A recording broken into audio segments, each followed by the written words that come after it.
My name is Charlie Seabrook. I'm the Exploration Manager for Rupert Resources, and I'm just going to take you through one of our new intercepts at the Ikkari discovery. This is hole 120086. We start off with a very nice high-grade intercept of 9 meters at 8.6, and you can see here that the gold is hosted in this very intensely stockwork vein material.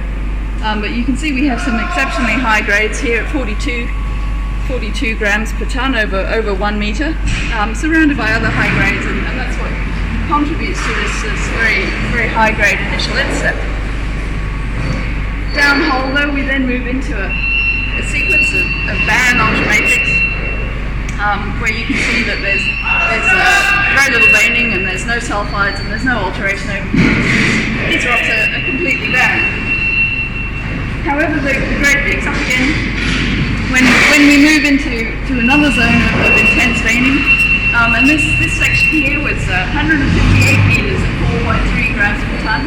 And I'll take you through some of the different veins and vein textures and alteration that we see in this hole.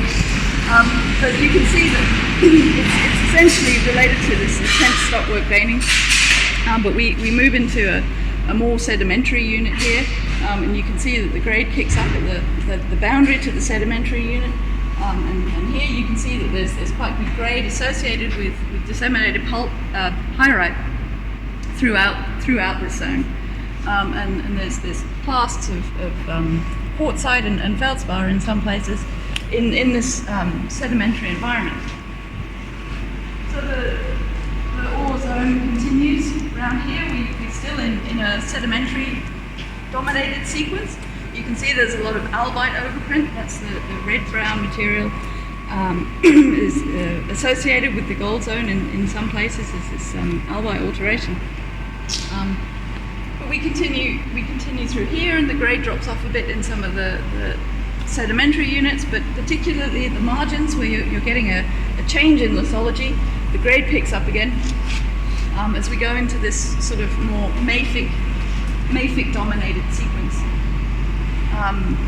The veining is consistent throughout, and you get this disseminated pyrite associated with veining and alteration. Here you can see that there's quite strong fuchsite alteration, which is the green color, and then high amounts of sulfide here associated with higher grades. And again, it's intensely laminated veining continues to host grade, and this sequence continues still in the ultramafic dominated sequence, with some sort of more ultramafic partings within it. And the ultramafic is generally barren. It's quite a soft rock. It doesn't crack so readily. And here again you see the grade picking up into the intensely veined sequence of altered mafic rocks. Here you can see very strong sulfide, very strong pyrite associated with quartz veining, and high gold grades.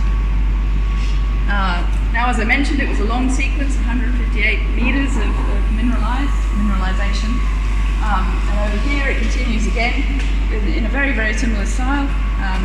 Intense veining, intense pyrite, high gold grades associated with high pyrite concentrations.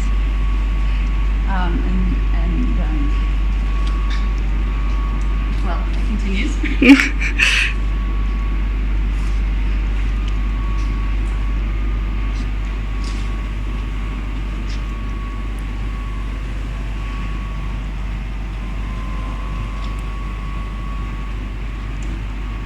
Now the intensity of veining varies throughout the rock, and a lot of that is probably dependent on changes in lithology. As I mentioned, it's a sedimentary package. There are more mafic parts and more ultramafic parts, and the coarse clastic parts generally have very good grade associated with the margins, particularly. Here you can see more intense pyrite alteration associated with the high grades. And what's particularly remarkable about this intercept is that the high grades continue throughout the hole very regularly. So, you know, the overall grade is quite consistent, and our background values throughout this intercept are sort of more around the 1 gram type material.